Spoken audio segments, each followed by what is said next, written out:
নির্বাচন বানচালের যে কোনো চেষ্টা কঠোর হাতে দমনে আইনশৃঙ্খলা বাহিনীকে নির্দেশনা দিয়েছেন স্বরাষ্ট্র উপদেষ্টা অবসরপ্রাপ্ত লেফটেন্যান্ট জেনারেল জাহাঙ্গীর আলম চৌধুরী। সচিবালয় আইনশৃঙ্খলা সংক্রান্ত উপদেষ্টা পরিষদ কমিটির ১৯তম সভা শেষে ব্রিফিংয়ে তিনি এ হুঁশিয়ারি দেন। স্বরাষ্ট্র উপদেষ্টা বলেন, অন্তর্বর্তী সরকার দেশে শান্তি শৃঙ্খলা বজায় রাখতে বদ্ধপরিকর। আসন্ন নির্বাচন কেন্দ্র করে আইনশৃঙ্খলা পরিস্থিতি যেন কোনোভাবেই বিঘ্নিত না হয় সেজন্য সর্বোচ্চ গুরুত্ব আরোপ করা হচ্ছে। প্রচারণা নির্বাচনের সময় আইনশৃঙ্খলা পরিস্থিতি স্বাভাবিক রাখতে নির্দেশনা দেওয়া হয়েছে। অন্তর্বর্তী সরকার যথাসময়ে নির্বাচনের ব্যাপারে অটল। যারা বানচালের চেষ্টা করবে তারা ব্যর্থ হবে। এ বিষয়ে আইনশৃঙ্খলা বাহিনীকে আরও কঠোর হতে বলা হয়েছে। জানান, জাতীয় সংসদ নির্বাচনে আইনশৃঙ্খলা পরিস্থিতির অবনতি ঘটানো বা বাধাগ্রস্ত করার চেষ্টা প্রতিরোধ ও আইনশৃঙ্খলা নিয়ন্ত্রণে ভোট কেন্দ্রে যে কোনো সময় যে কোনো স্থানে প্রবেশ করতে পারবে।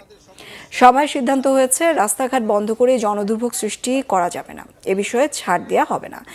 শরীফ ওসমান হাদি হত্যাকাণ্ডের ঘটনায় শিগগিরই চূড়ান্ত চার্জশিট দেওয়া হবে। এর মধ্যে 11 জনকে গ্রেফতার করা হয়েছে।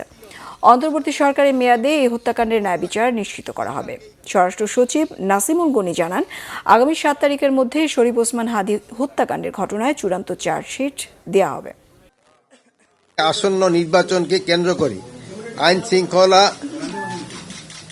পরিস্থিতি যেন কোনোভাবেই বিঘ্নিত না হয় সেই বিষয়ে আমরা সর্বোচ্চ গুরুত্ব আরোপ করছি।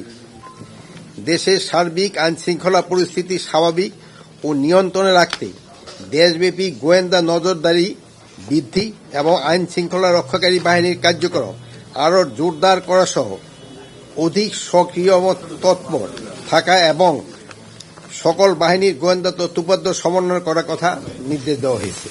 নির্বাচনকালীন সময়ে আইন শৃঙ্খলা পরিস্থিতি নিয়ন্ত্রণে রাখতে সব বাহিনীকে সমন্বিতভাবে মাঠ পর্যায়ে আরও সক্রিয়ভাবে কাজ করার নির্দেশনা দেওয়া হয়েছে।